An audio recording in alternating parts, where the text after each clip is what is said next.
afternoon.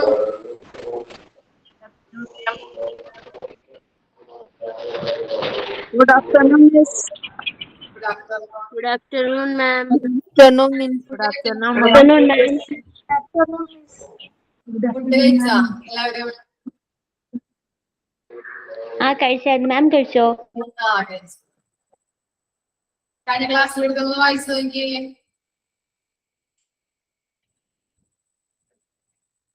കഴിഞ്ഞ ക്ലാസ്സിൽ എടുത്തൊന്ന് വായിച്ചു നോക്കട്ടാ.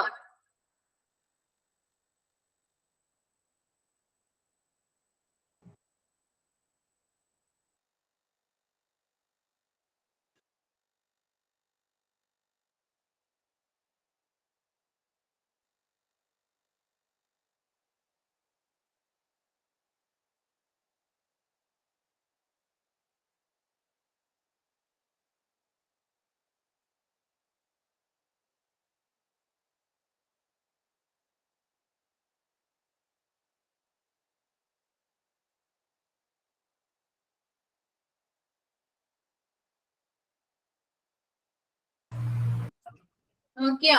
വായിച്ചു നോക്കിയാ?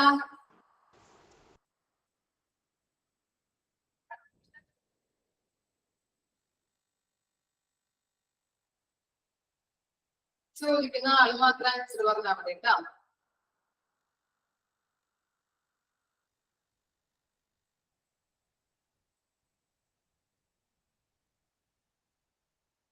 What do you mean by naturopathy?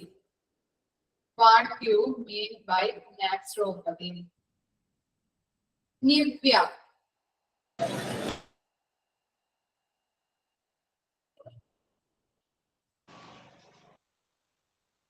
Niva ഉണ്ടോ? നിവ നിവ നിവ Tony.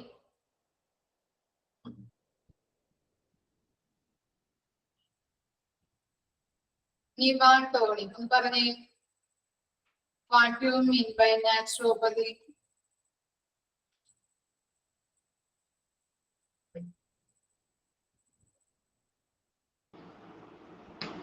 Afeefa. Afeefa.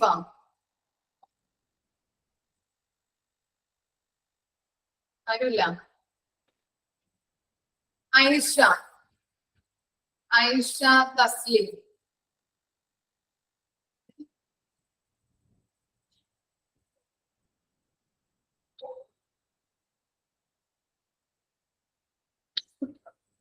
Devika. Devika AR.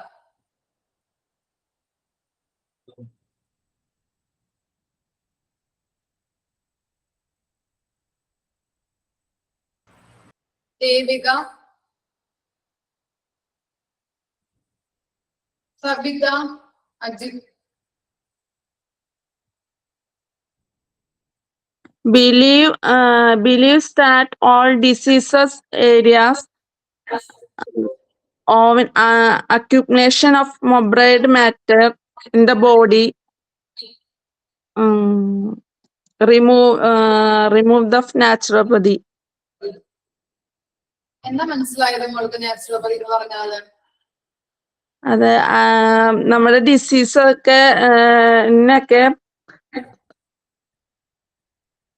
Naturopathy കൊണ്ട് റിമൂവ് ചെയ്യാനായിട്ട് നാച്ചുറോപ്പതി ഉപകാരം. ആർക്ക് പറയാം നാച്ചുറോപ്പതി എന്ന് പറഞ്ഞാല്? മാം ഞാൻ പറയാം. പറഞ്ഞു. അടിഞ്ഞു കൂടിയിട്ടുള്ള വിഷപദാർത്ഥങ്ങൾ നമ്മുടെ ശരീരത്തിൽ തന്നെ രോഗങ്ങൾ ഉണ്ടാക്കുന്നുണ്ട് എന്നാണ് നാച്ചുറോപ്പതി വിശ്വസിക്കുന്നത്. അതായത് ഫാറ്റ് അങ്ങനെയൊക്കെ ഉള്ളത്. കേട്ടോ? ഷഹന പറഞ്ഞത് കേട്ടാ? ഒന്നുകൂടെ പറയണോ? ക്ലിയർ ആയോ എല്ലാവർക്കും? ഓക്കെ മോളെ മതി. Modern allopathic health care system in India. അതിനകത്ത് നമ്മള് 3 ഫേസുകളെ കുറിച്ച് പഠിച്ചു. അതാർക്ക് പറയാം? മാം ഞാൻ പറയാം. പറ. Public sector, private sector and informal network. അതില് ഇൻഫോമർ നെറ്റ്വർക്ക് എന്ന് പറഞ്ഞാല് പാലിയേറ്റീവ് കെയർ, ആംബുലൻസ് ഫെസിലിറ്റീസ് അങ്ങനെയൊക്കെ പറയാം. 3 ഫേസുകള്: initial phase, secondary phase, second phase. Initial phase 1947 to 83 വരെയാണ്. അത് it is based on derived. അപ്പം എന്താ വെച്ചാൽ പണമില്ലാത്തത് മൂലം ആർക്കും ഹെൽത്ത് കെയർ നിഷേധിക്കാൻ പാടില്ല എന്നാണ് ഒന്നാമത്തെ പോയിന്റ്. പിന്നെ ആ ഒരു സ്റ്റേറ്റില് ഒരാൾക്കും ആ ഒരു സ്റ്റേറ്റിന്റെ ഒരു കണ്ടന്റ് മോറൽ ഹെൽത്തി ആണ്. എല്ലാവർക്കും ഹെൽത്ത് കെയർ പ്രൊവൈഡ് ചെയ്യുക എന്നതാണ്. പിന്നെ സെക്കൻഡ് ഫേസ് 83 to 2000 വരെയാണ് ആയിരുന്നു. തേർഡ് അതില് NHP നാഷണൽ ഹെൽത്ത് പ്രോഗ്രാംസുകൾ ഉണ്ടായിരുന്നു.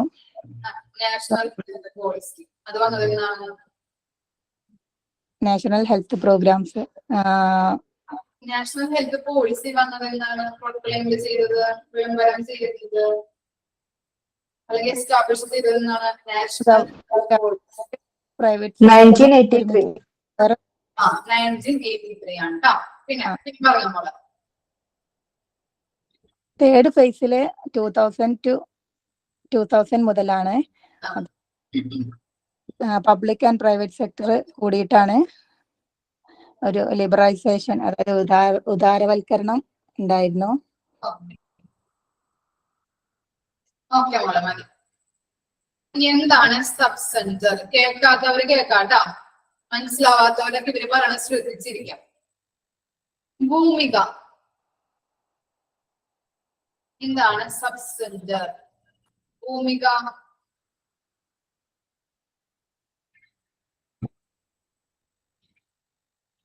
ഭൂമിക ഉണ്ടോ?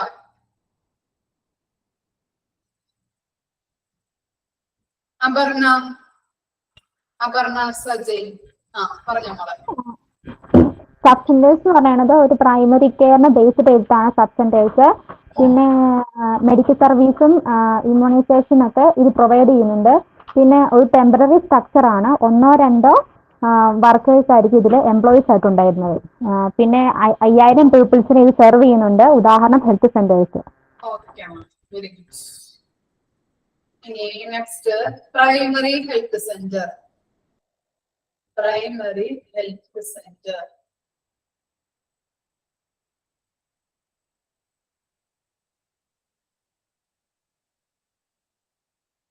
അഭിജിത്ത് MS.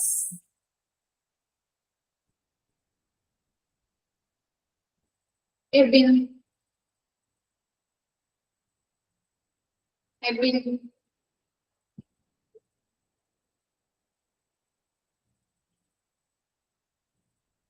തോമസ് ഉണ്ടോ?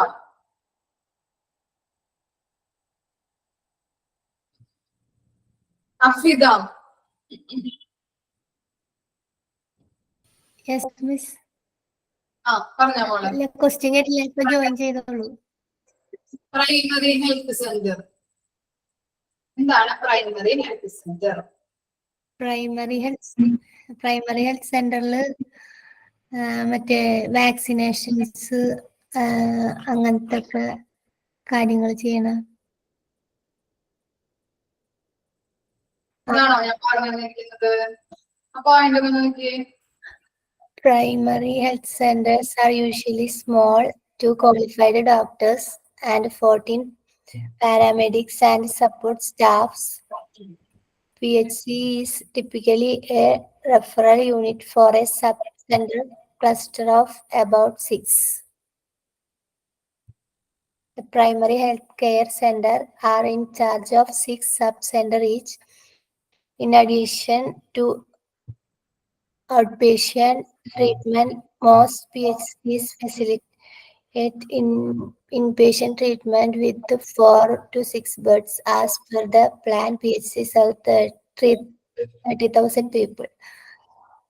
മനസ്സിലായത് വായിച്ചപ്പോ? പ്രൈമറി ഹെൽത്ത് സെന്റർ എന്ന് പറഞ്ഞു കഴിഞ്ഞാല് ചെറിയൊരു യൂണിറ്റ് ആയിരിക്കും. അവിടെ ഒരു 2 ക്വാളിഫൈഡ് ഡോക്ടേഴ്സ് ഉണ്ടാവും. 14 പാരാമെഡിക്സ് ഉണ്ടാവും, പിന്നെ സപ്പോർട്ടിങ് സ്റ്റാഫ്സ് ഉണ്ടാവും, പിന്നെ 6 ക്ലസ്റ്ററുകളുടെ 6 സബ് സെന്ററുകളുടെ ക്ലസ്റ്റർ ആയിരിക്കും. പിന്നെ ഔട്ട് പേഷ്യൻസ് OP മാത്രമേ ഉണ്ടാവുള്ളൂ. പിന്നെ 6 പിന്നെ ഒരു 6 ബെഡിന്റെ ഒരു ഏരിയ ആയിരിക്കും. പിന്നെ 30,000 പീപ്പിൾസിനെ ഫെസിലിറ്റേറ്റ് ചെയ്യുന്ന ഒരു.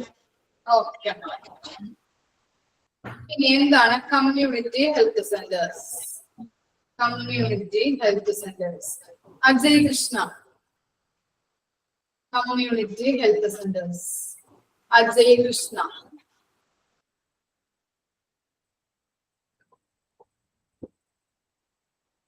അക്ഷയ് കുമാർ.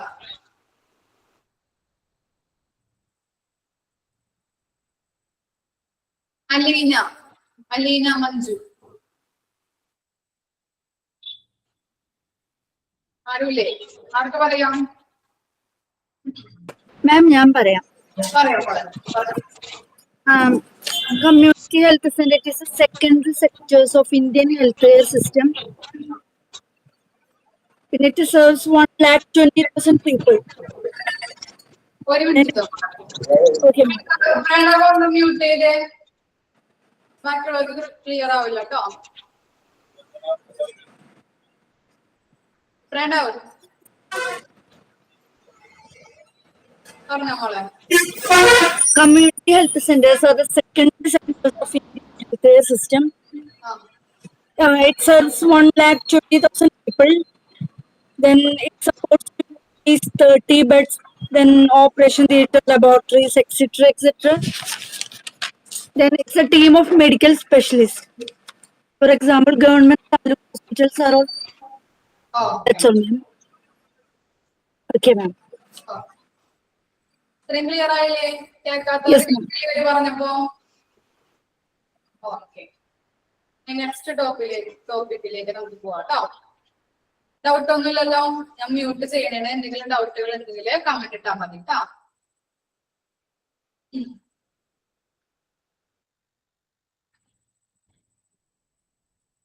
ഇനി നമ്മൾ അടുത്ത ടോപ്പിക്കാണ് പഠിക്കാൻ പോകുന്നത്. The health system infrastructure in India. Health സിസ്റ്റത്തിന്റെ രൂപഘടനയെ കുറിച്ചാണ് നമ്മൾ പഠിക്കാൻ പോകുന്നത്. അതിൽ ഫസ്റ്റ് വൺ ആണ് national level ministry of health and family welfare, state level and UTS, district level, rural areas and urban areas. First level എന്താണ്? നാഷണൽ ലെവൽ അല്ലെ. അപ്പോ നാഷണൽ ലെവലില് ആരോഗ്യ ഡിപ്പാർട്ട്മെന്റ്, ആരോഗ്യത്തെ കുറിച്ചുള്ള എല്ലാ കാര്യങ്ങളും തീരുമാനിക്കുന്നത് ആരായിരിക്കും? Ministry of health and family welfare ആയിരിക്കും. നാഷണൽ ലെവലില് എന്താണ്? നാഷണൽ ലെവലിലെ ആരോഗ്യത്തെ കുറിച്ചുള്ള എല്ലാ കാര്യങ്ങളും തീരുമാനിക്കുന്നത് ministry of health and family welfare ആണ്. ഈ ministry of health and family welfare എന്ന് പറയുന്നത് സെൻട്രൽ ഗവൺമെന്റിന്റെ ഒരു സെൻട്രൽ ആയിട്ടുള്ള അല്ലെങ്കിൽ ഒരു സുപ്രീം ആയിട്ടുള്ള ആരോഗ്യ വിഭാഗമാണ്. എന്താണ്? Ministry of health and family welfare എന്ന് പറയുന്നത് സെൻട്രൽ ഗവൺമെന്റിന് കീഴിൽ വരുന്ന, സെൻട്രൽ ഗവൺമെന്റിന് കീഴിൽ വരുന്ന എന്താണ്?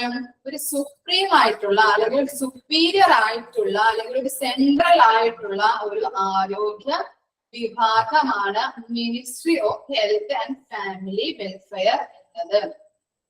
നാഷണൽ ലെവലില് ആരോഗ്യ ഡിപ്പാർട്ട്മെന്റിന് അല്ലെങ്കിൽ ആരോഗ്യത്തെ കുറിച്ചുള്ള ആരോഗ്യത്തിന്റെ എല്ലാ കാര്യങ്ങളും തീരുമാനിക്കുന്നത് ministry of health and family welfare ആണ്. ക്ലിയർ ആയോ? ഓക്കെ ആണോ? നെക്സ്റ്റ് പറഞ്ഞോട്ടെ മിസ്. ഓക്കെ. ഇനി നാഷണൽ ലെവലിന് കീഴിൽ വരുന്നതാണ് state level and UTS. National ലെവലിന് താഴെയായിട്ട് അല്ലെങ്കിൽ കീഴിൽ വരുന്നതാണ് സ്റ്റേറ്റ് ലെവൽ ആൻഡ് UTS. എന്തായിരിക്കും UTS? UTS മീൻസ് എന്തായിരിക്കാം?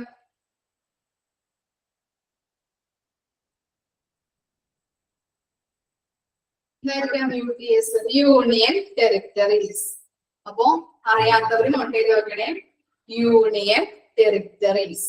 UTS എന്ന് പറഞ്ഞാല് യൂണിയൻ ടെറിട്ടറീസ് ആണ്. ഇനി മിസ് ചോദിക്കട്ടെ, നമുക്ക് എത്ര സംസ്ഥാനങ്ങളുണ്ട്? നമുക്ക് എത്ര സംസ്ഥാനങ്ങളുണ്ട്?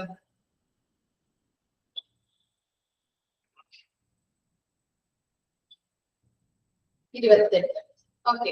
എത്ര കേന്ദ്രഭരണ പ്രദേശങ്ങളുണ്ട് അറിയോ? എത്ര കേന്ദ്രഭരണ പ്രദേശങ്ങളുണ്ട്? 7 ആണോ? 8 ആണോ? 7, 8 പോരട്ടെ. 9 അല്ലേ? ആൽബിൻ കറക്റ്റ് ആണ് കേട്ടോ. 9 കേന്ദ്രഭരണ പ്രദേശങ്ങളും അതുപോലെ 28 സംസ്ഥാനങ്ങളും ഉണ്ട്. ഈ പ്രദേശങ്ങളിലൊക്കെ എന്തുണ്ട്? ഒരേ ആരോഗ്യ ഡിപ്പാർട്ട്മെന്റ്സുകളുണ്ട്. അപ്പോ ഈ പ്രദേശങ്ങളിലെ ആരോഗ്യ ഡിപ്പാർട്ട്മെന്റ്സുകളാണ് സ്റ്റേറ്റ് ലെവലിലെ എല്ലാ ആരോഗ്യ കാര്യങ്ങളും തീരുമാനിക്കുന്നത്. ഫോർ എക്സാമ്പിൾ ആയിട്ട് മിസ് പറയാം. ഇപ്പൊ കേരളം തന്നെ എടുക്കാം. കേരളത്തില് സെക്രട്ടേറിയറ്റ് എവിടെയാണ് സ്ഥിതി ചെയ്യുന്നത്? സെക്രട്ടേറിയറ്റ് എവിടെയാണ് സ്ഥിതി ചെയ്യുന്നത്? ട്രിവാൻഡ്രത്ത് അല്ലെ? അപ്പൊ എന്താണ്? ട്രിവാൻഡ്രത്താണ് സെക്രട്ടേറിയറ്റ് സ്ഥിതി ചെയ്യുന്നത്. അവിടെയാണ് ഇത് മന്ത്രിതല ഡിപ്പാർട്ട്മെന്റുകൾ ഉള്ളത് അല്ലെ? ഡിഫറെന്റ് ടൈപ്സ് ഓഫ് മന്ത്രിതല ഡിപ്പാർട്ട്മെന്റ്സും സെക്രട്ടേറിയറ്റിലാണുള്ളത്. ഉദാഹരണത്തിന് പറയാം, എന്തൊക്കെയാണ്? വിദ്യാഭ്യാസം, ആരോഗ്യം അല്ലെ, റവന്യൂ, അങ്ങനെ ഡിഫറെന്റ് ഡിപ്പാർട്ട്മെന്റ്സ് മന്ത്രിതല ഡിപ്പാർട്ട്മെന്റ്സും സെക്രട്ടേറിയറ്റിലുണ്ട്. അപ്പൊ അതിലൊരു ഡിപ്പാർട്ട്മെന്റ് ആണ് ആരോഗ്യ ഡിപ്പാർട്ട്മെന്റ് എന്ന് പറയുന്നത്. അവിടെ ഇനി നമ്മുടെ ആരോഗ്യ മന്ത്രി ആരായിരിക്കും? മന്ത്രി ആരാണ്? ആരോഗ്യമന്ത്രി വീണ ജോർജ് അല്ലെ? ഈ വീണ ജോർജിന്റെ കീഴില് കുറെ ഉദ്യോഗസ്ഥരുണ്ടാവും. അപ്പൊ വീണ ജോർജ് പറയുന്നത് അനുസരിച്ചിട്ടായിരിക്കും ആ ഉദ്യോഗസ്ഥരെ എല്ലാ ആരോഗ്യ ഡിപ്പാർട്ട്മെന്റ്സിലേക്കും എന്തായിരിക്കുന്നത്? നിർദ്ദേശങ്ങള് അയക്കുന്നത്.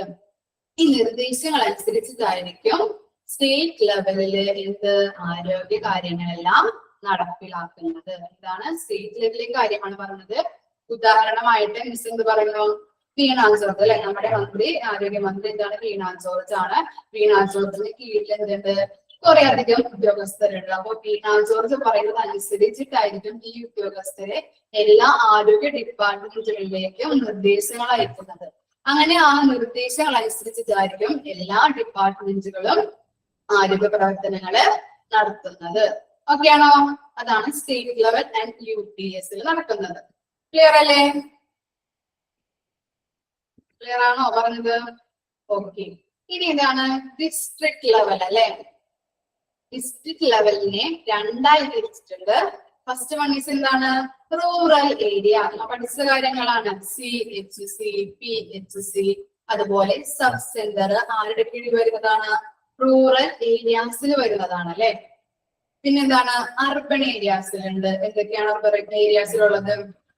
ഹോസ്പിറ്റൽസും ഡിസ്പെൻസറീസും. എന്താണ് ഡിസ്പെൻസറീസ് മീൻസ്? എന്തായിരിക്കാം ഡിസ്പെൻസറി എന്ന് പറഞ്ഞാലും?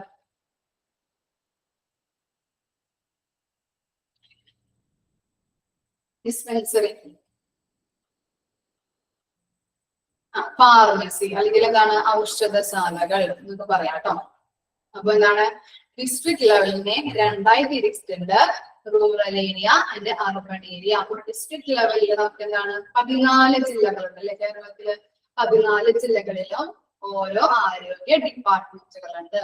ഈ ആരോഗ്യ ഡിപ്പാർട്ട്മെന്റുകളിൽ നിന്ന് വരുന്ന നിർദ്ദേശങ്ങൾ അനുസരിച്ചിട്ടാണ് റൂറൽ ഏരിയാസിലും അർബൻ ഏരിയാസിലും ഹോസ്പിറ്റലിന്റെ എല്ലാ കാര്യങ്ങളും തീരുമാനിക്കുന്നത്. ആ നിർദ്ദേശങ്ങൾ അനുസരിച്ചിട്ടാണ് എല്ലാ പ്രവർത്തനങ്ങളും റൂറൽ ഏരിയാസിലായാലും അർബൻ ഏരിയാസിലായാലും ഹോസ്പിറ്റലിലെ കാര്യങ്ങളെല്ലാം ഈ നിർദ്ദേശം അനുസരിച്ചിട്ടാണ് പ്രവർത്തിക്കുന്നത്. ഒന്നുകൂടിയും പറയാം, ഡിസ്ട്രിക്ട് ലെവൽ എന്ന് പറയുമ്പോൾ എന്താണ് 14 ജില്ലകളുണ്ട്. ആ 14 ജില്ലകളിലും എന്തുണ്ട്? ആരോഗ്യ ഡിപ്പാർട്ട്മെന്റുകളുണ്ട്. ഇവര് പറയുന്ന ഈ ഡിപ്പാർട്ട്മെന്റുകൾ പറയുന്ന നിർദ്ദേശപ്രകാരമായിരിക്കും എല്ലാ ഹോസ്പിറ്റലുകളും റൂറൽ ഏരിയാസിലായാലും അർബൻ ഏരിയാസിലും ആയാലുമുള്ള എല്ലാ ഹോസ്പിറ്റലും ഈ നിർദ്ദേശങ്ങൾ അനുസരിച്ചിട്ടായിരിക്കും പ്രവർത്തിക്കുന്നത്. ക്ലിയർ ആയോ? ഓക്കെ ആണോ? ഓക്കെ. അപ്പൊ നമ്മൾ എന്താ പഠിച്ചത്? ആരോഗ്യ അല്ലെ ഹെൽത്ത് കെയർ സിസ്റ്റത്തിന്റെ രൂപഘടനയെ കുറിച്ചാണ് പഠിച്ചത്. ഫസ്റ്റ് വൺ എന്താണ്? നാഷണൽ ലെവൽ അല്ലെ. നാഷണൽ ലെവലില് ആരോഗ്യ ഡിപ്പാർട്ട്മെന്റിന്റെ അല്ലെങ്കിൽ ആരോഗ്യത്തെ കുറിച്ചുള്ള എല്ലാ കാര്യങ്ങളും തീരുമാനിക്കുന്നത് ministry of health and family welfare ആണ്. ഇത് സെൻട്രൽ ഗവൺമെന്റിന് കീഴിൽ വരുന്ന ഏറ്റവും സെൻട്രൽ ആയിട്ടുള്ള അല്ലെങ്കിൽ സുപ്പീരിയർ ആയിട്ടുള്ള ഒരു ആരോഗ്യ ഡിപ്പാർട്ട്മെന്റ് ആണ്. ഇനി എന്താണ്? സ്റ്റേറ്റ് ലെവൽ ആൻഡ് UTS എന്ന്, അല്ലെങ്കിൽ state level and union territories. National ലെവലിന് കീഴിൽ വരുന്നതാണ് സ്റ്റേറ്റ് ലെവൽ ആൻഡ് UTS എന്നത്. ഇത് മിസ് പറഞ്ഞല്ലേ, വീണ ജോർജിന്റെ എക്സാമ്പിൾ വെച്ചിട്ട് മിസ് പറഞ്ഞില്ലേ? വീണ ജോർജിന് കീഴില് ഇതുണ്ട്, കുറേയധികം ഉദ്യോഗസ്ഥരുണ്ട്. മന്ത്രി പറയുന്നതനുസരിച്ചിട്ട് ഈ ഉദ്യോഗസ്ഥർ എന്ത് ചെയ്യുന്നു? ഓരോ ഡിപ്പാർട്ട്മെന്റ്സിലേക്കും നിർദ്ദേശങ്ങൾ അയക്കുന്നു. ഈ നിർദ്ദേശങ്ങൾ അനുസരിച്ചിട്ടായിരിക്കും സ്റ്റേറ്റ് ലെവലില് എല്ലാ ആരോഗ്യ വിഭാഗങ്ങളും പ്രവർത്തിക്കുന്നത്. പിന്നെ എന്താണ്? District level. ഡിസ്ട്രിക്ട് ലെവൽ എന്ന് പറഞ്ഞിട്ടുണ്ടെങ്കിൽ എന്താണ്? നമ്മുടെ സ്റ്റേറ്റ് കേരളത്തിൽ എന്താണ് 14 ജില്ലകളുണ്ട്. ഈ 14 ജില്ലകളിലും എന്തുണ്ട്? ആരോഗ്യ ഡിപ്പാർട്ട്മെന്റ്സുകളുണ്ട്. ഈ ഡിസ്ട്രിക്ട് ലെവലിൽ നിന്ന് പറയുന്ന നിർദ്ദേശപ്രകാരമായിരിക്കും റൂറൽ ഏരിയാസിലും അർബൻ ഏരിയാസിലും എല്ലാ ഹോസ്പിറ്റലുകളും പ്രവർത്തിക്കുന്നത്. ഓക്കെ ആണോ? ക്ലിയർ ആയോ? മനസ്സിലാവാത്തവരുണ്ടോ? ഓക്കെ അല്ലേ? ഡൗട്ട് എന്തെങ്കിലും ഉണ്ടോ? ഇല്ല. ക്ലിയർ അല്ലേ മക്കളെ? ഒന്ന് വായിക്കണോ? നിങ്ങൾക്ക് വായിച്ചു നോക്കണോ? ഒന്ന് നോക്കിക്കോ, ഒന്ന് വായിച്ച് 2 മിനിറ്റ് തരാം മിസ്.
വായിച്ചോ?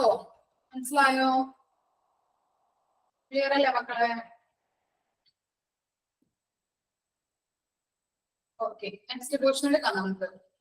ഇനി നമ്മൾ പഠിക്കാൻ പോകുന്നത് ഹോസ്പിറ്റലിന്റെ ഫംഗ്ഷനെ കുറിച്ചാണ്. അപ്പൊ മെയിൻ ആയിട്ട് 2 ഫംഗ്ഷൻ ആണ് ഹോസ്പിറ്റലിന് ഉള്ളത്. ഏതൊക്കെയാണെന്ന് നോക്കാം. ഇൻട്രാമ്യൂറൽ ഫംഗ്ഷനും എക്സ്ട്രാമ്യൂറൽ ഫംഗ്ഷനും.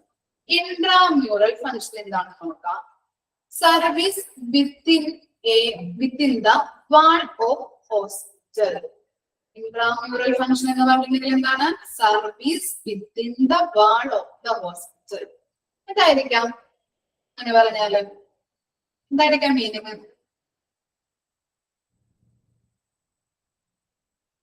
Service within the wall of the hospital. എന്തായിരിക്കാം? ഹോസ്പിറ്റലിന്റെ അകത്ത് കൊടുക്കുന്ന സർവീസിനെയാണ് നമ്മൾ എന്താ പറയാ? ഇൻട്രാമ്യൂറൽ, ഇന്റേണൽ അർത്ഥമാണ് കേട്ടോ. അപ്പോ ഇൻട്രാമ്യൂറൽ ഫംഗ്ഷൻ എന്ന് പറഞ്ഞിട്ടുണ്ടെങ്കിൽ എന്താണ്? ഹോസ്പിറ്റലിന്റെ ഉള്ളിൽ അല്ലെ, വിത്തിൻ ദ ഹോസ്പിറ്റൽ എന്നുള്ളത് എന്താ ചെയ്യാ? അടയാളപ്പെടുത്തി വെക്കണം. അത് ആ കൺസെപ്റ്റ് മനസ്സിലായെങ്കിൽ നിങ്ങൾക്ക് ഈ ഫംഗ്ഷനെ കുറിച്ച് അറിയാൻ പറ്റും.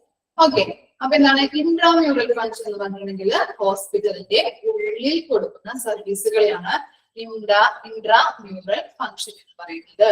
അപ്പോ എക്സ്ട്രാമ്യൂറൽ എന്തായിരിക്കും? എക്സ്ട്രാമ്യൂറൽ എന്തായിരിക്കും? ഹോസ്പിറ്റലിന്റെ പുറത്ത് കൊടുക്കുന്ന സർവീസുകൾ അല്ലെ. Service outside the wall of the hospital അല്ലെ. സർവീസ് എന്ത് ചെയ്യുന്നു? ഔട്ട്സൈഡ് കൊടുക്കുന്നു അല്ലെ. ഹോസ്പിറ്റലിലെ ഔട്ട്സൈഡ് കൊടുക്കുന്ന സർവീസുകളെയാണ് എക്സ്ട്രാ മ്യൂറൽ ഫംഗ്ഷൻ എന്ന് പറയുന്നത്. നമുക്ക് നോക്കാം, ഓരോന്നായിട്ട് നമുക്ക് നോക്കാം. ഇൻട്രാമ്യൂറൽ ഫംഗ്ഷനിൽ വരുന്നതാണ് ഫസ്റ്റ് വൺ, റെസ്റ്റോറേറ്റീവ്. എന്തായിരിക്കും റെസ്റ്റോറേറ്റീവ് മീനിങ്? എന്തായിരിക്കും റെസ്റ്റോറേറ്റീവ്?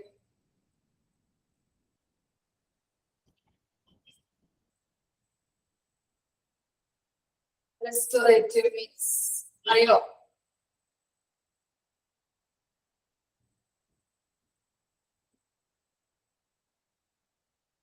ഇല്ല. ആരോഗ്യം വീണ്ടെടുത്ത് നൽകുന്ന. റെസ്റ്റോറേറ്റീവ് മീൻസ് ആരോഗ്യം വീണ്ടെടുത്ത് നൽകുന്ന. ആരോഗ്യം വീണ്ടെടുത്ത് നൽകുന്ന. ആരോഗ്യം വീണ്ടെടുത്ത് നൽകുന്ന. കിട്ടിയോ?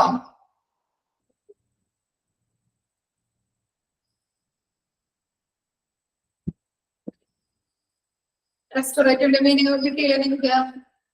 ഇനി റെസ്റ്റോറേറ്റീവില് ഫസ്റ്റ് പോയിന്റ് ആണ് ഡയഗ്നോസ്റ്റിക്. എന്തായിരിക്കും diagnostic meaning? Diagnostic means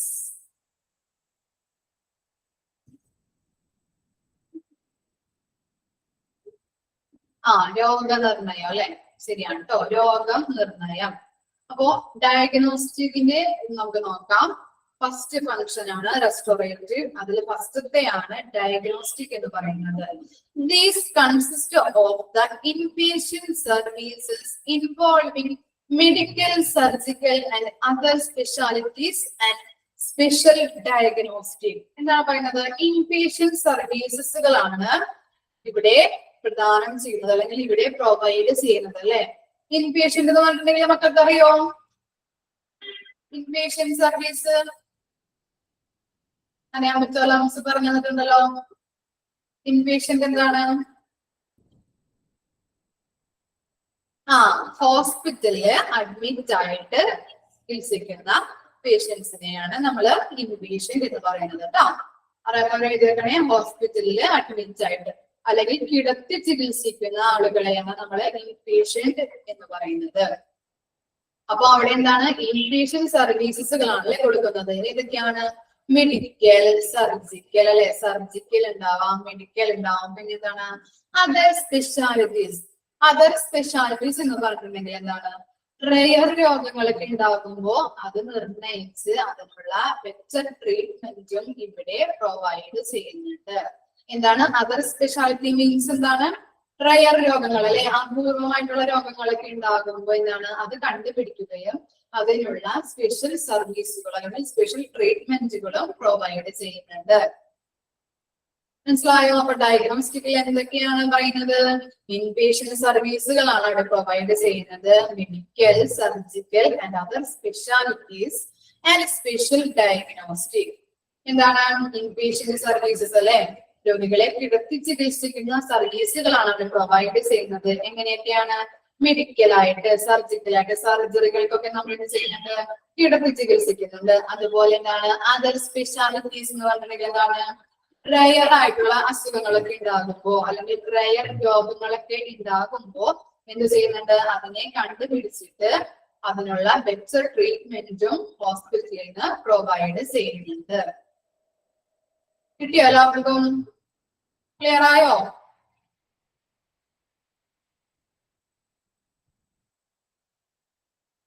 yes. Next പറഞ്ഞോട്ടെ മിസ്. നെക്സ്റ്റ് ആണ് ക്യൂറേറ്റീവ് എന്ന് പറയുന്നത്. എന്തായിരിക്കാം ക്യൂറേറ്റീവ്? രോഗശാന്തി അല്ലെ. രോഗശമനം. ഓക്കെ, രോഗം ശമിക്കുന്നത് രോഗശമനം എന്ന് പറയാം. എന്താണ്? Treatment of all illness. അതെന്തായിരിക്കാം? നിങ്ങൾക്ക് തന്നെ പറയാലോ. ട്രീറ്റ്മെന്റ് ഓഫ് ഓൾ ഇൽനെസ് എന്തായിരിക്കാം meaning? Treatment of all illness.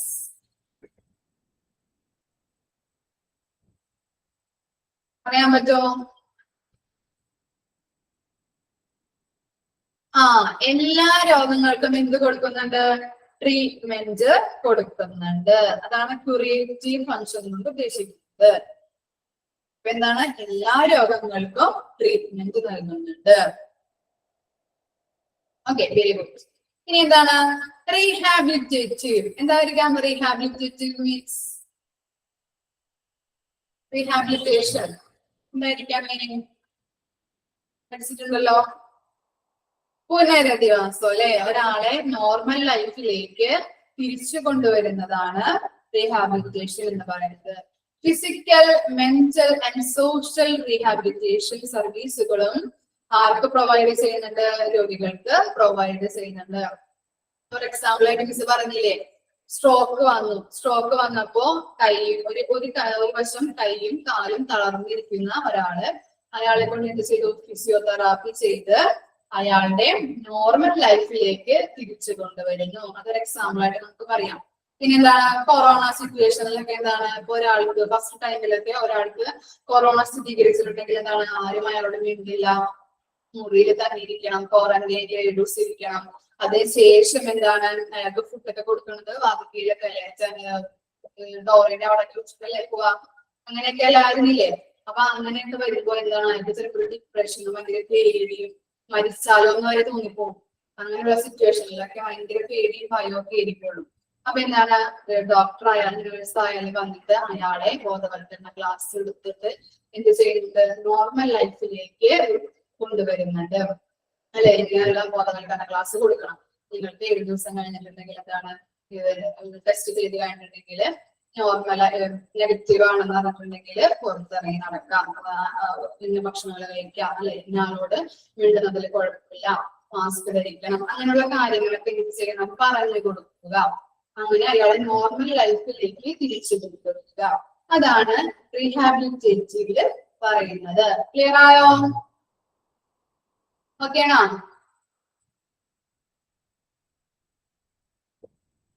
Okay, ഇനി എന്താണ് care of emergencies, accident as well as diseases. For example ആയിട്ട് ഞാൻ പറയാം, നിങ്ങൾക്ക് പനിയായിട്ട് ഡോക്ടറെ കൺസൾട്ട് ചെയ്യാൻ വന്നേക്കാണ് ഗവൺമെന്റ് ഹോസ്പിറ്റലിൽ. നിങ്ങൾ ഇങ്ങനെ ക്യൂ നിൽക്കുമ്പോ പെട്ടെന്ന് തന്നെ ആംബുലൻസിൽ ഒരാളെ ആക്സിഡന്റ് ആയിട്ട് കൊണ്ടുപോകാം. നിങ്ങളാണ് ഡോക്ടർ എന്ന് വിചാരിക്കുക. അപ്പൊ നിങ്ങൾ ആരെയാണ് ആദ്യം ശുശ്രൂഷിക്കുന്നത്? അല്ലെങ്കിൽ ആരെയാണ് ആദ്യം നോക്കുക? ക്യൂ നിൽക്കുന്ന രോഗികളെയാണോ, അല്ലെങ്കിൽ ആക്സിഡന്റ് ആയിട്ട് വന്ന ആ രോഗിനെയാണോ ആദ്യം നോക്കുക? ആക്സിഡന്റ് ആയിട്ട് വന്ന രോഗിനെ അല്ലെ. എന്താണ് അയാൾക്കാണ് ഫസ്റ്റ് പ്രയോറിറ്റി ആ ഡോക്ടർ കൊടുക്കേണ്ടത് അല്ലെ. എന്താണ് എമർജൻസി കെയർ അല്ലേ അയാൾക്ക് വേണ്ടത്. അപ്പോ ഇങ്ങനെ ഹോസ്പിറ്റലുകള് എന്ത് കെയറും പ്രൊവൈഡ് ചെയ്യുന്നത്? എമർജൻസി പോലുള്ള കെയറുകളും അതുപോലെ ഡിസീസസ് വന്നാലും എല്ലാവരെയും എന്ത് ചെയ്യുന്നുണ്ട്? കെയർ ചെയ്യുന്നുണ്ട്. പിന്നെ ആക്സിഡന്റിന് നമ്മൾ പ്രയോറിറ്റി കൊടുക്കണം. ഫസ്റ്റ് പ്രയോറിറ്റി അവർക്കാണ് പ്രൊവൈഡ് ചെയ്യേണ്ടത്. അപ്പോ നമ്മൾ റെസ്റ്റോറേറ്റീവില് പഠിച്ച കാര്യങ്ങളാണ്. ഡയഗ്നോസ്റ്റിക് പഠിച്ചു, ക്യൂറേറ്റീവ് പഠിച്ചു, റീഹാബിലിറ്റേറ്റീവ് പഠിച്ചു, കെയർ ഓഫ് എമർജൻസീസ്. ഡൗട്ട് ഉണ്ടോ എന്തെങ്കിലും? ക്ലിയർ അല്ലേ? 4 പോയിന്റും. നെക്സ്റ്റ് എടുത്തോട്ടെ ആൻസർ. ഓക്കെ, ഇനി പ്രിവെന്റീവില് നമുക്ക് നോക്കാം. Supervision of normal pregnancies and child birth. എന്തായിരിക്കാം ആ point? Supervision of normal pregnancies and child birth.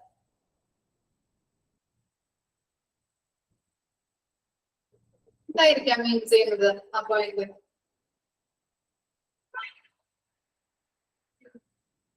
Supervision എന്ന് പറഞ്ഞിട്ടുണ്ടെങ്കിൽ എന്തായിരിക്കാം? സൂപ്പർവിഷൻ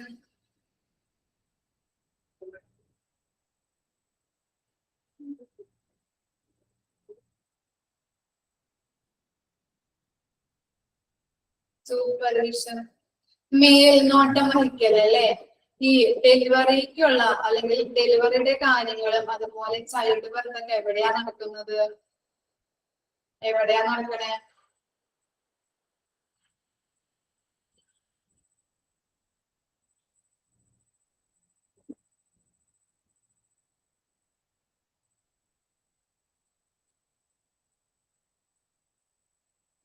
എവിടെയാണ്?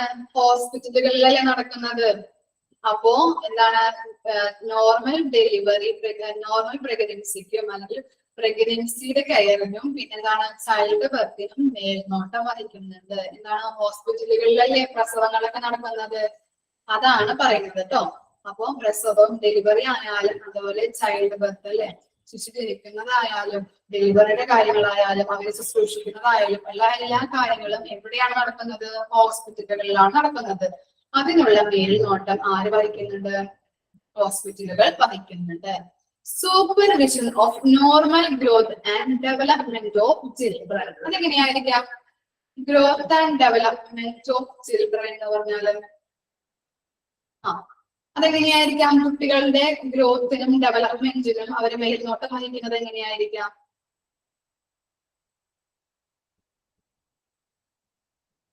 ഐഡിയ ഉണ്ടാവല്ലോ.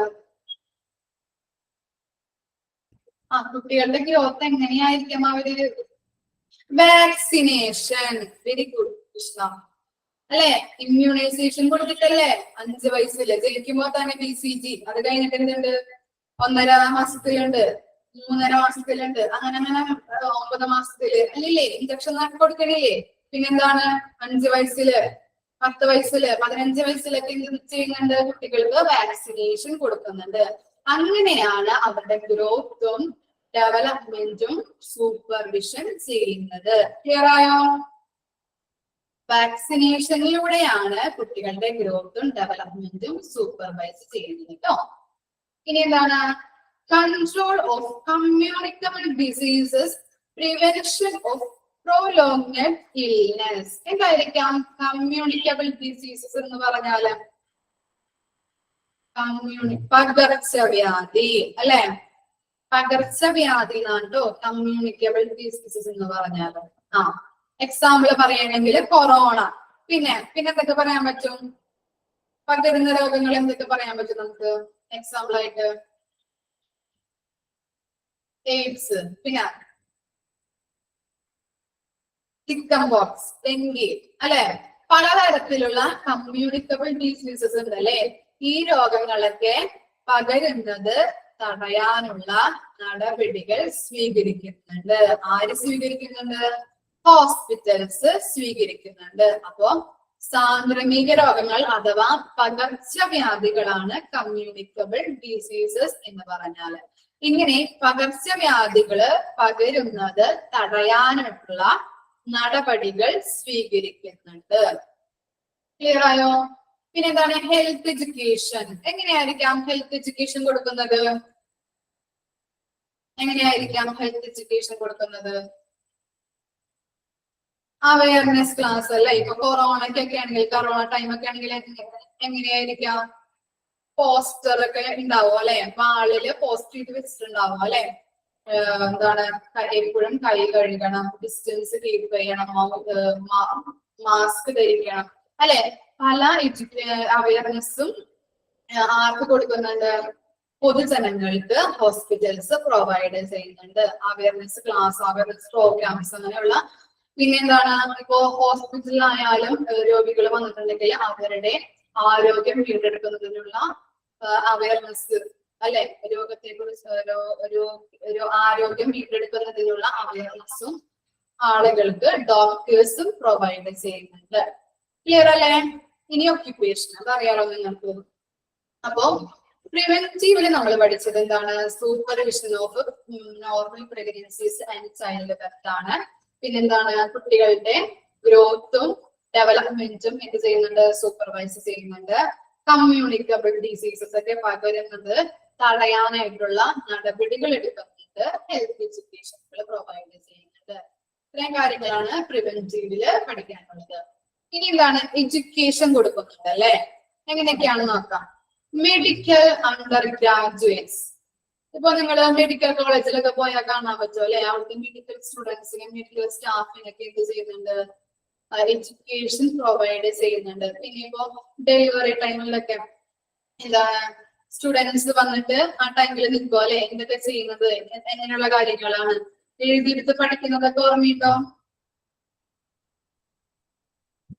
അല്ല, നിങ്ങൾക്ക് അനുഭവങ്ങളൊക്കെ ഉണ്ടായിട്ടുണ്ടോ അങ്ങനെ? ഡെലിവറി ഒക്കെ ആകുമ്പോൾ ആ ലേബർ റൂമിലൊക്കെ വന്നിട്ട് മെഡിക്കൽ സ്റ്റുഡൻസ് നിൽക്കുന്നത്?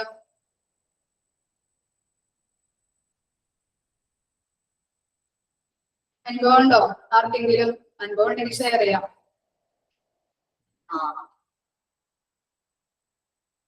അങ്ങനെ കണ്ടിട്ടുണ്ടല്ലേ? ഷെയർ ചെയ്യാനുണ്ടോ ആർക്കെങ്കിലും? ഷെയർ ചെയ്യണമെന്നുണ്ടോ?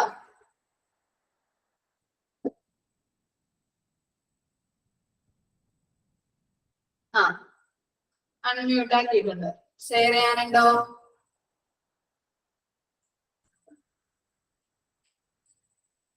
മെഡിക്കൽ സ്റ്റുഡൻസ് ഒക്കെ വന്നിട്ട് പഠിക്കുന്ന കാര്യങ്ങള് എന്തെങ്കിലും ഷെയർ ചെയ്യാനുണ്ടോ ആർക്കെങ്കിലും? അങ്ങനെ അനുഭവങ്ങൾ ഉണ്ടായിട്ടുണ്ടോ ഡെലിവറി ടൈമിലൊക്കെ? ഇല്ല, ആർക്കും ഇല്ല. നെക്സ്റ്റ് എടുത്തോട്ടെ മിസ് ഒന്ന്.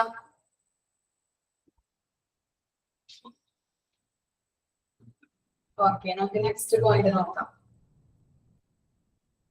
എന്താണ് അപ്പോ മെഡിക്കൽ അണ്ടർ ഗ്രാജുവേറ്റ്സ് എന്ന് പറഞ്ഞിട്ടുണ്ടെങ്കിൽ മെഡിക്കൽ സ്റ്റുഡൻസിനും അതുപോലെ മെഡിക്കൽ സ്റ്റാഫുകൾക്കും എഡ്യൂക്കേഷൻ പ്രൊവൈഡ് ചെയ്യുന്നുണ്ട്. ഹോസ്പിറ്റലുകൾ എഡ്യൂക്കേഷൻ കൊടുക്കുന്നുണ്ട്. പിന്നെ എന്താണ് specialist and post graduates. Post graduates അറിയാലോ, PG അല്ലെ? ഇപ്പൊ MBBS കഴിഞ്ഞു അതിന്റെ PG എടുക്കുന്നുണ്ടെങ്കിൽ എന്താണ് അതിനുള്ള എഡ്യൂക്കേഷൻ പ്രൊവൈഡ് ചെയ്യുന്നുണ്ട്. പിന്നെ സ്പെഷ്യലിസ്റ്റ് എന്ന് പറഞ്ഞിട്ടുണ്ടെങ്കിൽ എന്താണ്, ഇപ്പോ ഓരോ സ്പെഷ്യലിസ്റ്റുകൾ ഉണ്ടാവും അല്ലെ?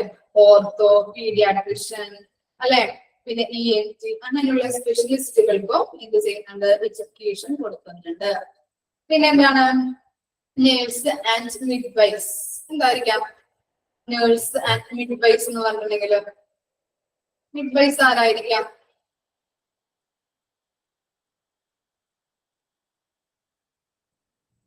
മിഡ്വൈസ് ഡെലിവറി ടൈമില് അവിടുത്തെ നഴ്സുമാരെ സഹായിക്കാനായിട്ട് നിൽക്കുന്ന സ്റ്റാഫുകൾ കണ്ടിട്ടില്ലേ?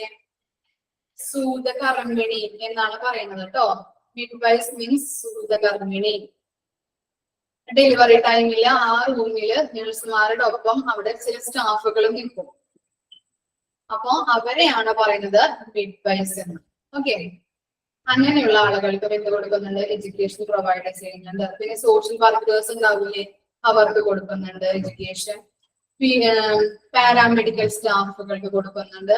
പിന്നെ എന്താണ് പൊതുജനങ്ങൾക്കും കമ്മ്യൂണിറ്റി ഹെൽത്ത് എഡ്യൂക്കേഷൻ നമ്മൾ നേരത്തെ പറഞ്ഞില്ലേ, അങ്ങനെയുള്ള കാര്യങ്ങൾക്കും എന്താണ് എഡ്യൂക്കേഷൻ അവർക്കും പ്രൊവൈഡ് ചെയ്യുന്നുണ്ട്. ക്ലിയർ ആയില്ലേ? എഡ്യൂക്കേഷൻ ജസ്റ്റ് ഒന്ന് വായിച്ചാൽ മതി കേട്ടോ, അറിഞ്ഞിരുന്നാൽ മതി ആരൊക്കെ ഉണ്ട് എന്നുള്ള കാര്യങ്ങൾ ആർക്കൊക്കെ കൊടുക്കുന്നുണ്ട്. ഓക്കെ, ക്ലിയർ അല്ലേ? ഇനി റിസർച്ച് നോക്കാം നമുക്ക്. ഫസ്റ്റ് പോയിന്റ് എന്താണ്? Physical, psychological and social aspect of health and diseases. എന്താണ് ഫസ്റ്റ് പോയിന്റിൽ മിസ് ഒരു എക്സാമ്പിളിലൂടെ പറയും. ഇപ്പോ കൊറോണ സ്ഥിരീകരിച്ചു അല്ലെ? ഫസ്റ്റ് ടൈമില് കൊറോണ വന്നു.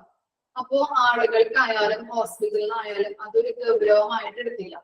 പിന്നീട് ആളുകൾ ഈ രോഗം വന്നിട്ട് മരിക്കാൻ തുടങ്ങി. അതിനുശേഷമാണ് ഹോസ്പിറ്റല് അതിന് ഇമ്പോർട്ടന്റ് കൊടുത്തു തുടങ്ങിയത്. അപ്പൊ അവരെന്ത് ചെയ്തു? ഈ രോഗം വരുന്നത് എങ്ങനെയാണ്, പകരുന്നതാണോ, എന്തിൽ നിന്നാണ് ഈ രോഗം വരുന്നത്, പിന്നെ എന്തൊക്കെ രോഗലക്ഷണങ്ങളാണ് ഇതിനുള്ളത്, ഈ വൈറസ് കയറിയിട്ടുണ്ടെങ്കിൽ നമ്മുടെ ശരീരത്തിൽ എന്തോരം ദിവസം നിലനിൽക്കും എന്നുള്ള കാര്യങ്ങളൊക്കെ അനലൈസ് ചെയ്യാനായിട്ട് തുടങ്ങി. അപ്പൊ ഫസ്റ്റ് പോയിന്റിൽ എന്താണ് പറയുന്നത്?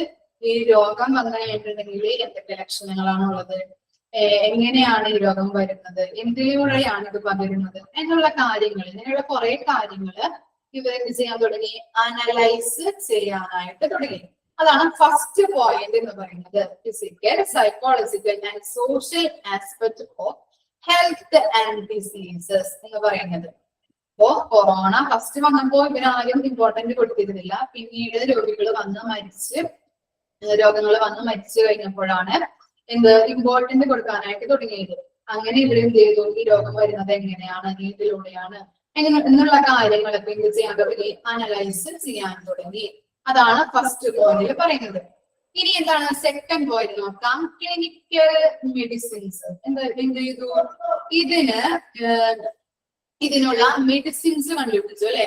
കോവാക്സിനും കോവിഷീൽഡും മെഡിസിൻസ്, അങ്ങനെ 2 മെഡിസിൻസ് ഇവർ കണ്ടുപിടിച്ചു. അതാണ് സെക്കൻഡ് പോയിന്റിൽ പറയുന്നത്, ക്ലിനിക്കൽ മെഡിസിൻ എന്ന് പറയുന്നത്. ഇനി തേർഡ് പോയിന്റ് നോക്കാം. Hospital practices and administration. ഈ വാക്സിൻ കണ്ടുപിടിച്ചിട്ട് എന്ത് ചെയ്തു? രോഗികളിലേക്ക് അത് ഇൻജെക്ട് ചെയ്യാൻ തുടങ്ങി അല്ലെ. രോഗം വരാതിരിക്കാൻ വേണ്ടി രോഗികളിലേക്ക് എന്ത് ചെയ്യാൻ തുടങ്ങി? ഇൻജെക്ട് ചെയ്ത് പരീക്ഷിക്കാനായിട്ട് തുടങ്ങി. അതാണ് റിസർച്ചിലെ 3 സ്റ്റെപ്പുകളായിട്ട് പറയുന്നത്. ക്ലിയർ ആയോ മക്കളെ? ഓക്കേണോ? ഒന്നുകൂടിയും പറയാം. ഏതാണ് ഫസ്റ്റ് സ്റ്റേജിൽ പറയുന്നത്? First physical, psychological and social aspect of health and ഡിസീസസിൽ പറയുന്നത് എന്താണ്? ഈ രോഗം വരുന്നത് എങ്ങനെയാണ്, രോഗത്തിന്റെ ലക്ഷണങ്ങൾ എന്തൊക്കെയാണ്, എത്ര ദിവസം നിലനിൽക്കും എന്നുള്ള കാര്യങ്ങൾ ഇവരെന്ത് ചെയ്യാൻ തുടങ്ങി? അനലൈസ് ചെയ്യാനായിട്ട് തുടങ്ങി. സെക്കൻഡ് ഫേസിൽ അല്ലെങ്കിൽ സെക്കൻഡ് പോയിന്റിൽ പറയുന്നത് ക്ലിനിക്കൽ മെഡിസിൻ ആണ്. അതിനകത്ത് എന്ത് ചെയ്തു? മെഡിസിൻസ് കണ്ടുപിടിച്ചു. കോവാക്സിനും കോവിഷീൽഡും കണ്ടുപിടിച്ചു. അതിനുശേഷം എന്ത് ചെയ്തു? തേർഡ് സ്റ്റെപ്പിൽ എന്താണ്? ഹോസ്പിറ്റൽ പ്രാക്ടീസസ് ആൻഡ് അഡ്മിനിസ്ട്രേഷനിൽ എന്താണ് ചെയ്തത്?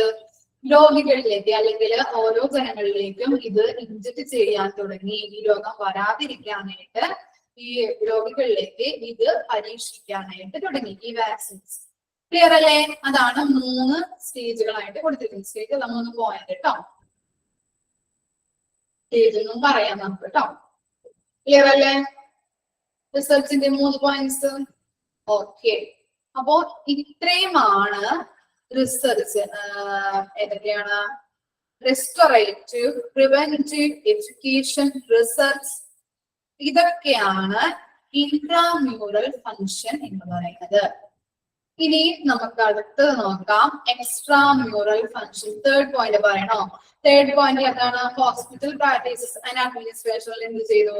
രോഗികളിലേക്ക് അല്ലെങ്കിൽ ഓരോ ജനങ്ങളിലേക്കും ഈ വാക്സിൻ കുത്തിവെക്കാൻ തുടങ്ങി. വാക്സിൻ പരീക്ഷിക്കാനായിട്ട് തുടങ്ങി. രോഗം വരാതിരിക്കാനായിട്ട് വാക്സിനുകള് കുത്തിവെക്കാൻ തുടങ്ങി. ഓക്കെ, ക്ലിയർ ആയ മോളെ? കിട്ടിയോ? ഇനി എന്താണ്? എക്സ്ട്രാ മ്യൂറൽ ഫങ്ഷൻ ആണ് നോക്കാൻ പോകുന്നത്. ഫസ്റ്റ് പോയിന്റ് നമ്മൾ പഠിച്ചിട്ടുള്ളതാണ് ഇത്. Out patient service. എന്താണ് ഔട്ട് പേഷ്യന്റ് സർവീസ് എന്ന് പറഞ്ഞാല്? പഠിച്ചിട്ടുണ്ടല്ലോ നമ്മള്. എന്താണ് ഔട്ട് പേഷ്യന്റ് സർവീസ് എന്ന് പറഞ്ഞാല്?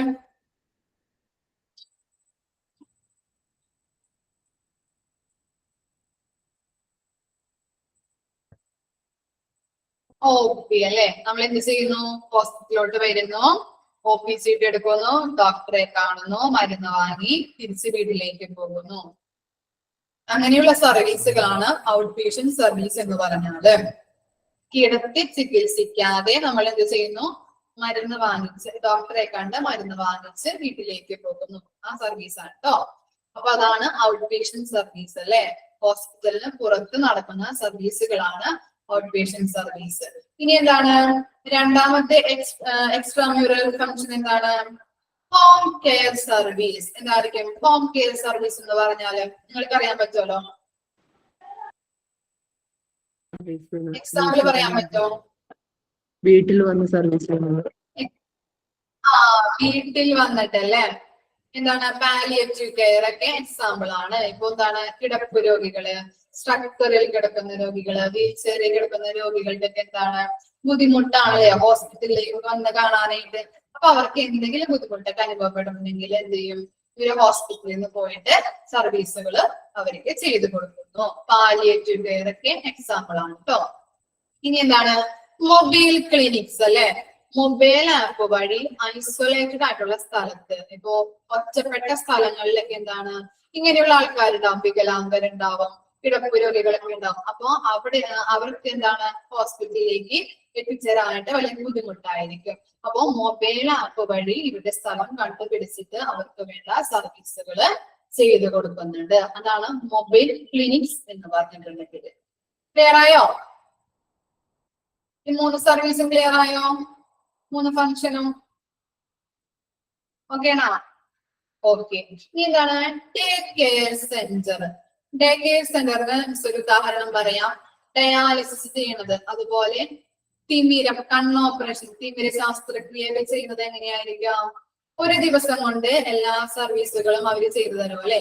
ഒരു ദിവസം കൊണ്ട് തന്നെ സർവീസുകൾ ചെയ്തു തരുന്ന അതിനെയാണ് ഡേ കെയർ സെന്റർ എന്ന് പറഞ്ഞിട്ടുണ്ടെങ്കിൽ. ഇപ്പൊ എന്താണ്? കണ്ണോപ്പറേഷൻ ഒക്കെ തിമിരത്തിന്റെ ശാസ്ത്രക്രിയക്കൊക്കെ പോയിട്ടുണ്ടെങ്കിൽ അറിയാൻ പറ്റും. നമ്മ കാലത്ത് ചെയ്യും, കാലത്ത് ഹോസ്പിറ്റലിൽ ചെല്ലും, ശാസ്ത്രക്രിയ കഴിയും, കുറച്ചു നേരം അവിടെ ഒബ്സർവേഷനിൽ ഇരുത്തും. അത് കഴിഞ്ഞിട്ട് എന്തെങ്കിലും റിലേറ്റീവ്സിന് മരുന്ന് ഇടേണ്ട കാര്യങ്ങളൊക്കെ പറഞ്ഞു തരുമെങ്കിൽ അതിനുശേഷം നമ്മളെ വീട്ടിലേക്ക് വിടും അല്ലെ, വൈകുന്നേരം ആകുമ്പോഴത്തേക്കും. അപ്പൊ അങ്ങനെയുള്ള സർവീസുകളാണ് ഡേ കെയർ സെന്റർ എന്ന് പറഞ്ഞിട്ടുണ്ടെങ്കിൽ. 1 ഡേ സർവീസ് ആണ്, അല്ലെങ്കിൽ ഒരു ദിവസത്തേക്കുള്ള സർവീസുകളും കാര്യങ്ങളൊക്കെയാണ് അവിടെ ചെയ്യുന്നത്. ക്ലിയർ ആയോ? ഓക്കേണോ? അടുത്തത് പറഞ്ഞോട്ടെ. ഇനി എന്താണ് നൈറ്റ് ഹോസ്പിറ്റൽ? നൈറ്റ് ഹോസ്പിറ്റൽ എന്ന് പറഞ്ഞിട്ടുണ്ടെങ്കിൽ നൈറ്റ് മാത്രം ഓപ്പൺ ആവുന്ന ഹോസ്പിറ്റൽ ആയിരിക്കും. പിന്നെ എന്താണ് എമർജൻസി കാര്യങ്ങളൊക്കെ വന്നിട്ടുണ്ടെങ്കിൽ എന്ത് ചെയ്യുന്നു? എമർജൻസി സർവീസുകളും അവിടെ ചെയ്തു കൊടുക്കുന്നുണ്ട്. ഇപ്പോ എക്സാമ്പിൾ ആയിട്ട് ഹാർട്ട് അറ്റാക്ക് വന്നു, അപ്പൊ ഹാർട്ട് അറ്റാക്ക് വന്നിട്ടുള്ള അങ്ങനെയുള്ള രോഗികൾക്കായാലും അവിടെ സർവീസ് പ്രൊവൈഡ് ചെയ്യുന്നുണ്ട്. അപ്പോൾ നൈറ്റ് ഹോസ്പിറ്റൽ എന്താണ്? നൈറ്റ് മാത്രം ഓപ്പൺ ആവുന്നതാണ്. എമർജൻസി സർവീസുകളും അവിടെ പ്രൊവൈഡ് ചെയ്യുന്നുണ്ട്. ഇനി മെഡിക്കൽ കെയർ ക്യാമ്പ്, അതറിയാലോ നിങ്ങൾക്ക്?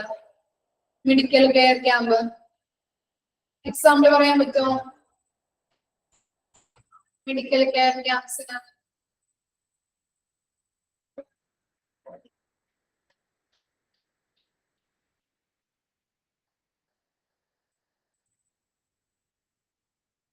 മെഡിക്കൽ കെയർ ക്യാമ്പ്സിനൊക്കെ ഒരു എക്സാമ്പിൾ പറയാൻ പറ്റുമോ? നമ്മുടെ അടുത്തൊക്കെ ചെയ്യുന്ന പോലെ ഷുഗർ പ്രഷർ ചെക്ക് ചെയ്യുന്നത്, അതുപോലെ എന്താണ് കണ്ണ് പരിശോധന, BP നോക്കലൊക്കെ ചെയ്യില്ലേ? നമ്മുടെ വീടുകളിലൊക്കെ എന്ത് ചെയ്യുന്നു? ഒരേ സ്ഥലത്ത് എന്ത് ചെയ്യുന്നു? ഡോക്ടർമാർ അല്ലെങ്കിൽ നഴ്സുമാരൊക്കെ വന്നിട്ട് പരിശോധിക്കും അല്ലെ? കണ്ണ് പരിശോധന, ബ്ലഡ്, ഷുഗർ, പ്രഷർ, അങ്ങനെയുള്ള കാര്യങ്ങളൊക്കെ ചെക്ക് ചെയ്യുന്നത്. അതാണ് മെഡിക്കൽ കെയർ ക്യാമ്പ്സിന് എക്സാമ്പിൾ കേട്ടോ. ഓക്കെ, അപ്പൊ നിങ്ങൾക്ക് അറിയാം, എല്ലാ കാര്യങ്ങളും അറിയാം. അപ്പോ ഇത്രയുമാണ് എക്സ്ട്രാ മ്യൂറൽ ഫംഗ്ഷനിൽ നമ്മൾ പഠിക്കുന്നത്. ഏതൊക്കെയാണ്? ഔട്ട് പേഷ്യന്റ് സർവീസ് നൽകുന്നുണ്ട്, ഹോം കെയർ സർവീസ് നൽകുന്നുണ്ട്, മൊബൈൽ ക്ലിനിക്സ് ഉണ്ട്, അതുപോലെ ഡേ കെയർ സെന്റർ ഉണ്ട്, പിന്നെ എന്താണ്? നൈറ്റ് ഹോസ്പിറ്റൽ ഉണ്ട്, മെഡിക്കൽ കെയർ ക്യാമ്പ്സ്. ഇതാണ് എക്സ്ട്രാ മ്യൂറൽ ഫംഗ്ഷൻ. ഇതോടുകൂടി നമ്മുടെ 3rd ചാപ്റ്റർ അവസാനിച്ചു. ഇനി നെക്സ്റ്റ് മിസ് എടുക്കാൻ പോകുന്നത് 6th ചാപ്റ്റർ ആണ് കേട്ടോ, ഔട്ട് പേഷ്യന്റ്. എല്ലാവരുടെയും കയ്യില് PDF ഇല്ലേ? റിസർച്ച് പറഞ്ഞു തരാലോ.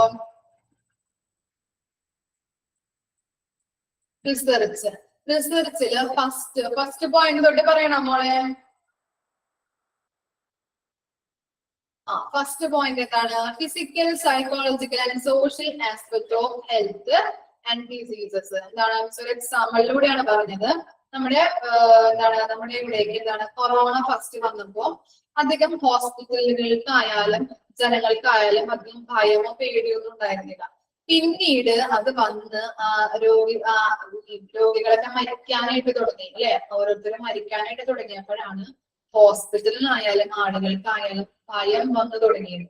അങ്ങനെ എന്ത് ചെയ്തു? ഹോസ്പിറ്റലുകൾ എന്ത് ചെയ്തു? ഓരോരുത്തർ മരിക്കാൻ തുടങ്ങിയപ്പോ ഇതിനെക്കുറിച്ച്, ഈ രോഗത്തെ കുറിച്ച് അനലൈസ് ചെയ്യാനായിട്ട് തുടങ്ങി. ഈ രോഗം എങ്ങനെയാണ് വരുന്നത്? രോഗത്തിന്റെ ലക്ഷണങ്ങൾ എന്തൊക്കെയാണ്?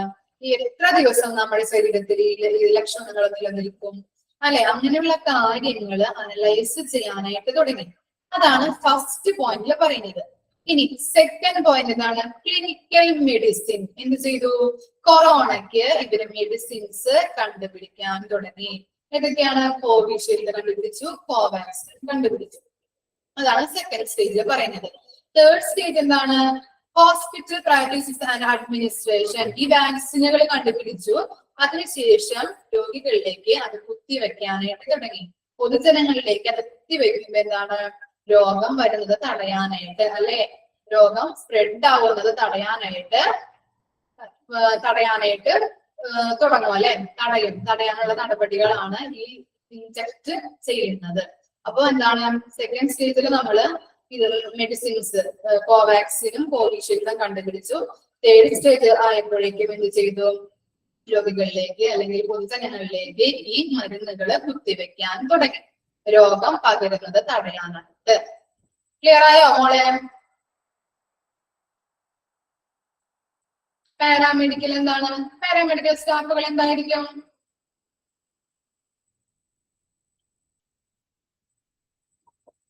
പാരാമെഡിക്കൽ സ്റ്റാഫുകൾ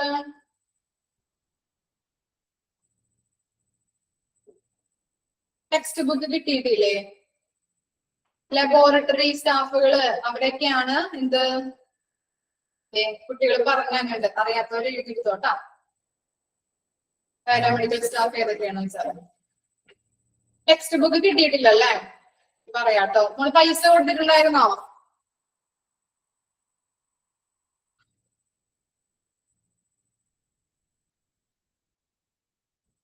ആർക്കാ ടെക്സ്റ്റ് ബുക്ക് കിട്ടാത്തെ? നീതു. പിന്നെ ആർക്കാ? നീതു പൈസ കൊടുത്തിട്ടുണ്ടായിരുന്നു നമ്മളെ? ഷബാന. നീതു ഷബാന. ഓക്കെ ഓക്കെ കേട്ടോ. ഞാൻ പറയാം. കാവ്യ കൊടുത്തിട്ടുണ്ടായിരുന്ന?